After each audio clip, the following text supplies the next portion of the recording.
Ilonggo ka? Pure na Ilonggo. Ah, gali. Ilonggo ka rin? Taga saan? Iloilo. Ay, yun nga lang. Bakulod ako. Ay, magkalapit lang eh. Oo nga eh. Pero magkaano din ang salita, di ba? O, pareho lang. Saan ka ngayon? Ginatanda ako sa Porta. Nasa Hong Kong. I see. Ano pa bang pwede itanong? May anak ka na? Wala. We, talaga? Wala. Bakit po? Ilang taon ka na po? Sa tingin mo, mga ilang taon na? Nasa 40s. 40, 41, ganon. Ilang taon yung eksaktong edad mo? 45. Maniwala ka, 45 na ako. Hindi naman halata. Sana naman. Ikaw ilang taon ka na? 45 din. Oo. Ako pala may nung kasal pala ako pero hiwalay na ako ng 10 years. Hala, kasal pala. Hindi ako kasal eh. Hindi pa ako kasal eh. Ganun. Pero wala kang anak? Wala po. Ako, kasi ilan anak mo? Dalawa. Babae at lalaki. Isang 16, isang 13. Lalaki 13. Andun sa lola niya. Ay, ba't kayo naghiwalay? Pwede bang itanong yun? Pwede. Wala namang problema. Mahabang istorya pero to make story short, pumunta siya ng Dubai kasi maghanap doon ng trabaho. Iba pa lang nahanap. Kadalasan ang hinahanap. Ganun talaga yung kadalasan eh. Kano ang hinahanap, kaya alam nga naman sasali pa ako doon. Diba? Ay, hindi ka na pwedeng sumali doon. Kaya nga eh. Yun nga, kaya inayaan ko lang sila kahit na pwede ko siyang makasuhan or siya pang may na hingan daw ako ng divorce or yung annulment. Ganon. Ngayon? May binigay sa akin na papel, pero dito, legal kami. Pero wala na kami communication. Pero doon daw sa Dubai daw, sila. Kasal sila doon. Hala? Oo. Hindi pa kayo divorce nagpakasal na? Islam eh. May binigay siya na papel sa akin na... Bakit nag-convert na ba siya ng Muslim? Kasi siguro, hindi ko lang alam. Ganon. Baka ganun. Ano daw po tumulak sa kanya, sir? May mali po ba kayong ginawa sa kanya? Ba't daw na ginawa yung ganun sa Dubai? Actually, wala. Kasi noon, ganda ng trabaho ko. Pagkatapos, hindi naman kami hindi naman kami naghihirap. Pinapunta siya ng nanay niya sa Dubai. Sa Dubai. At saka, sabi niya, paalis na daw siya. Pero sinabi niya sa akin, 1 week na lang. Hindi niya sinabi sa akin na na aalis siya. Wala sa plano. 1 week na lang bago sinabi niya na paalis na siya. May ticket na siya. Hindi, sabi ko, bye. Nagregangapin. Yun. Ikaw naman magtanong. Ako naman magtanong. Gusto mo? Ano pa ba? Anong work mo diyan sa Pilipinas? Actually, nag-work ako sa dun sa Taguig noon. Kaso nga lang, may konting aberya na aksidente ako doon. Kaya ganun. Nahinto yung yung trabaho ko. Dito muna umuwi ng probinsya.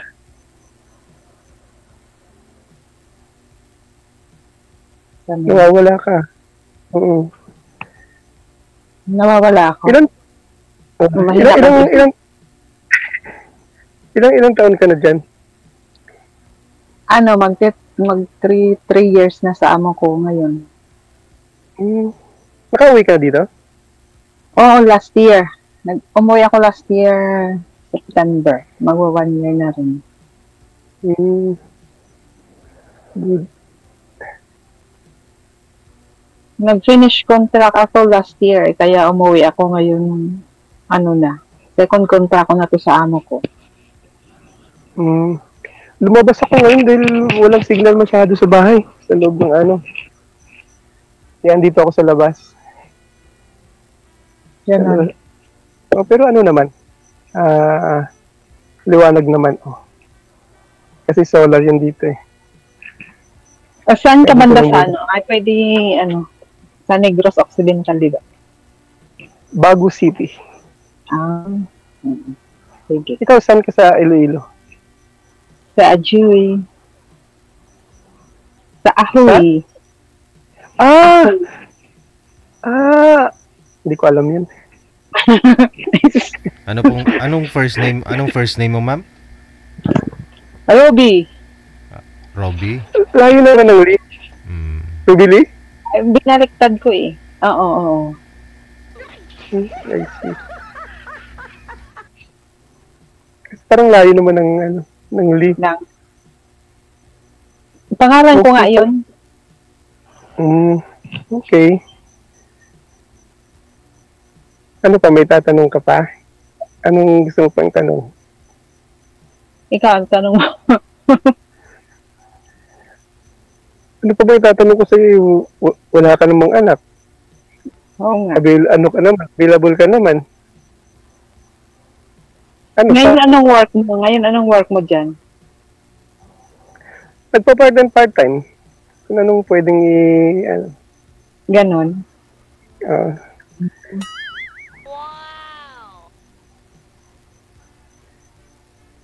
So, kailan ka uwi? Ha? Magbabakasyon. Kailan ka uli magbabakasyon? Pag finish Tagal contract pa, ako 2 years? ulit. Oo. Ilang taon ba yung contract mo? Dalawa siya. Okay.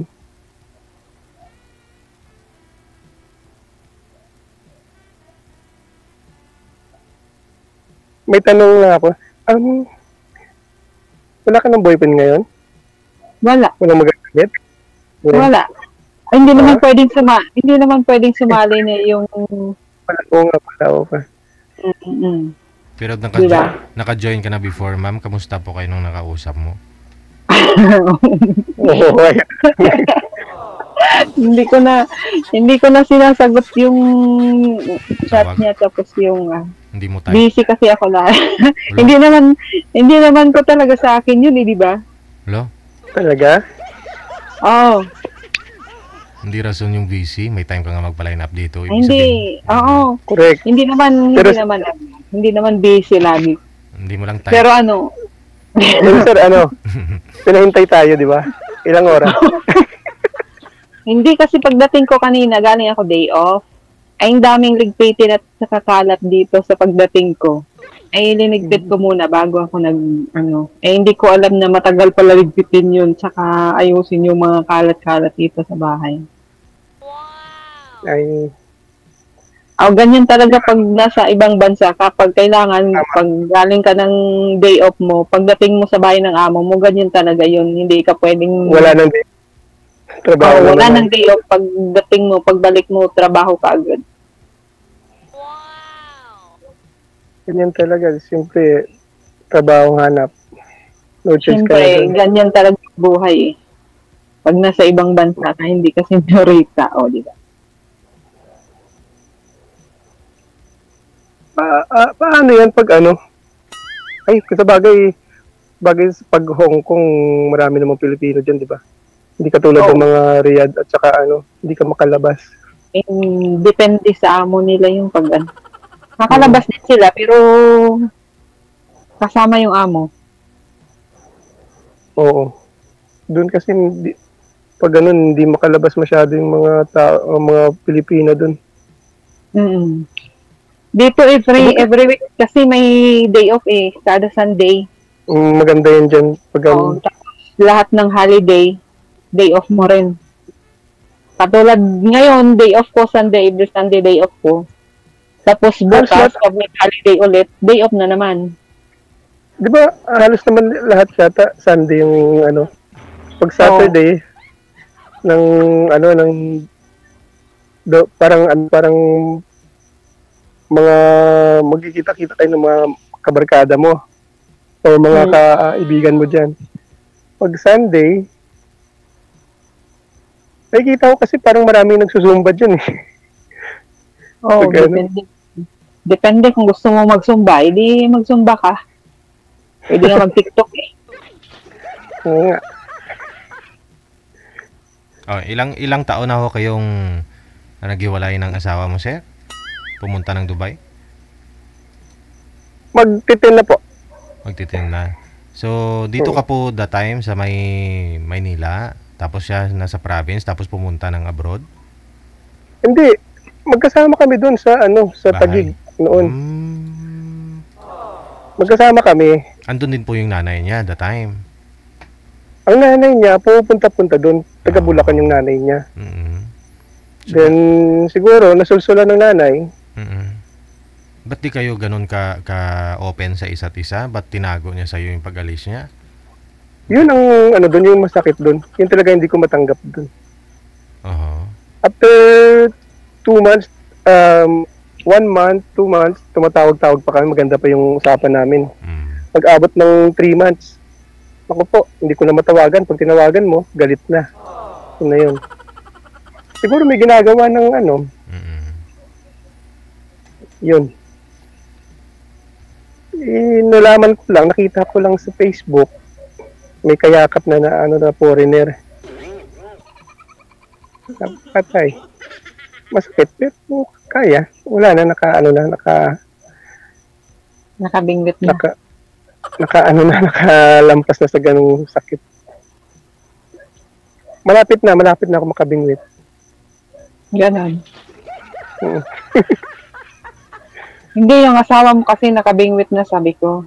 Ay, akala ko ako. Hindi. Ayo. Nakabingwit na ng foreigner. Ang apam. Pero, ewan ko lang, kung masaya sila ngayon. Sana. Bakit? Hindi, siyempre masaya. Kaya ako nga iniwan niya foreigner pa kaya na hindi naman masyado kagwapuhan yung foreigner na yun. Mas gwapo pa ako dun. Joke lang. Joke lang. Ay, hindi niya iniwan. Foreigner nga. Mo baka may ibang dahilan ba kung bakit kanya iniwan? Ay, sa tingin ko wala naman. Ganon. Nasa plano na talaga ng nanay niya. Kasi dito pa lang nahuli ko siya. May video call foreigner. Kaya yun ang dahilan siguro. Siguro dito pa lang nag-aano na sila nag-uusap na sila pag alis doon. Nakita-kita na sila doon. Yan. Nanay niya mismo umutos sa kanya na gawin yung ganun, sir. Yung mga anak po ninyo, saan na po ngayon? Sa nanay niya, nanay mo? Sa nanay niya.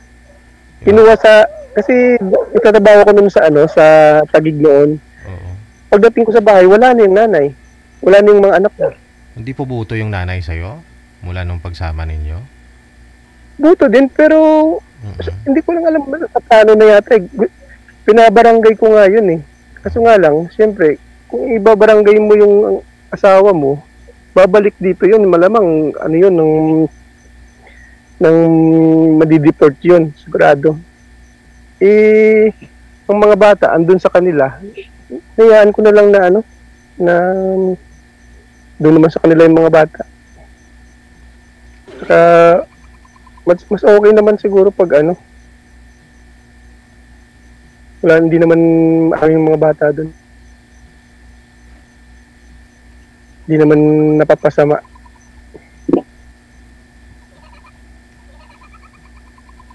Any comment, ma'am?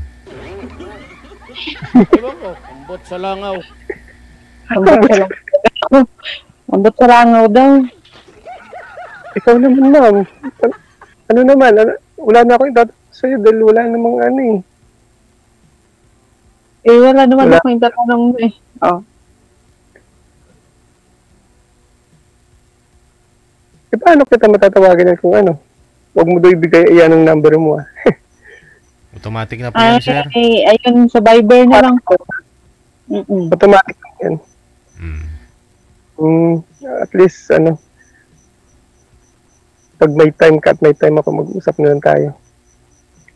Oh, pero pag wala po akong time sa weekdays, Sunday lang po yung holiday ko.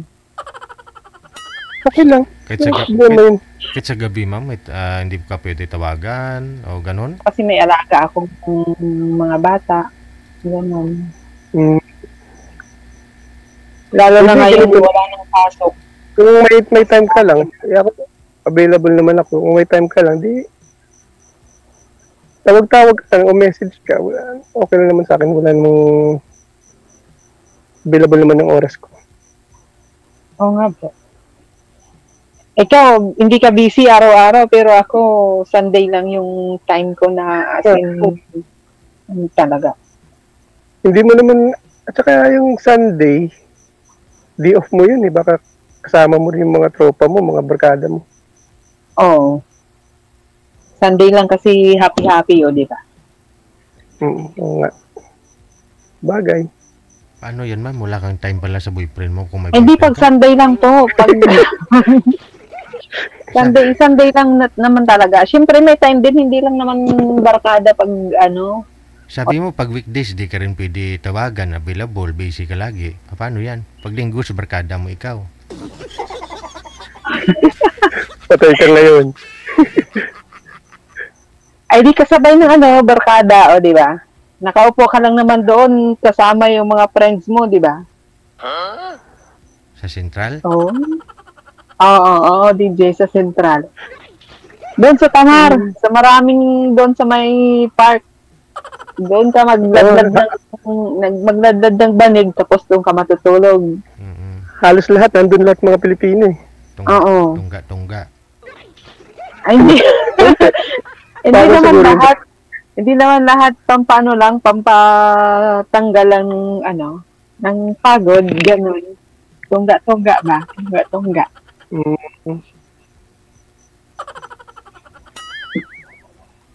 Tungga lang naman pag may birthday, ganun.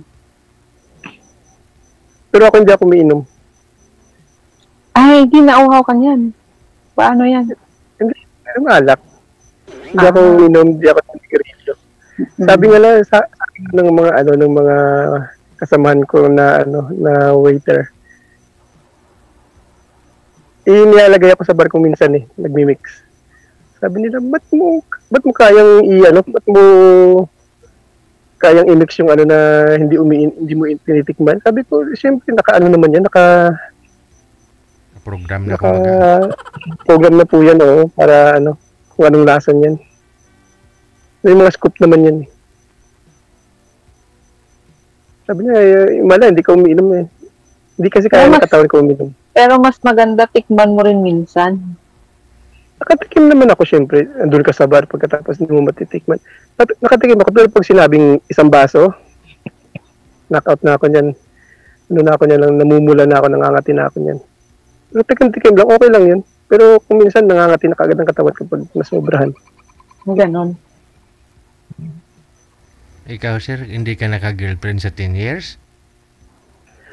Meron pero mayroong girlfriend yung long distance relation, ganun lang. Mga naka-girlfriend ako noon sa Riyadh.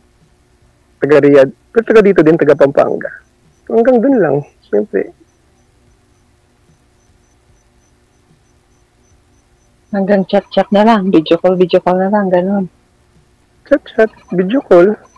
Siyempre, pag walang ginagawa, kung minsan busy din kasi. Magkaiba yung time natin. At saka doon sa Riyadh, ganun din. Di ba? Pag Dapat alas 4 pa lang gising ka na kasi doon sa kanila, ano na yun eh. Matutulog na sila nun. Hirap.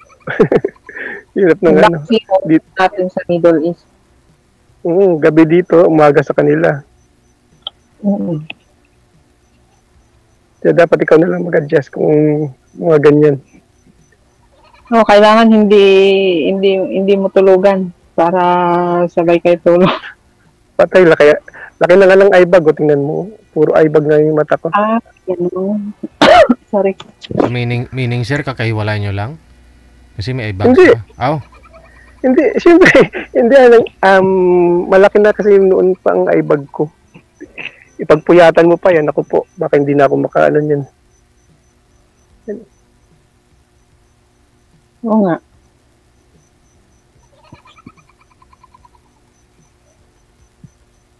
Matagal na yun, mga ano pa yun, 2018 yata. Ilang years din kayo? 1 year, ganyan. Ganon, umabot ba ng 1 year? Siyempre, pag gano'n na wala siyang time, mabuti nga umabot pa ng 1 year eh. Umabot pa ng 1 year. Time mo, ang time lang talagang mahirap dun kasi hintayin mo pa mga alas 12 ng alauna, alas 2 ganyan. Kasi matutulog na sila niyan kung hindi masyado busy. Oo. Yan, saka na kayo mag-uusap. Kung minsan pagod ka, hindi mo rin message na lang. Buti na yung sa Hong Kong para hindi masyado Yan, pareho yung oras. Pareho yung oras. Oo, pareho yung oras. Wala nang adjust, di ba? Oo, tuloy-tuloy na. Tuloy-tuloy na ang chat-chat. Tuloy talaga. Hindi talaga eh. Wala ka nang ginagawa ngayon dyan? Wala na. Hindi, wala yung amo ko. Oo nga pala, day off mo pala ngayon. Day off ko pero nasa bahay na ako ng amo ko.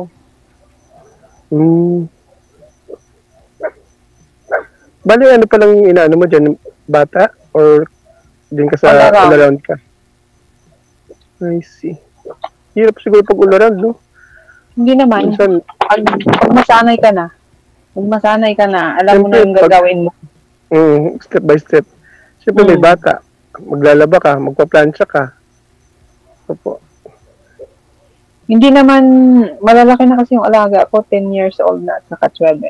Hindi naman pwedeng lahat na lang i-autos nila kasi kaya na rin nila. Ganyan sila, tinuturuan na rin ng nanay nila na maganda sila.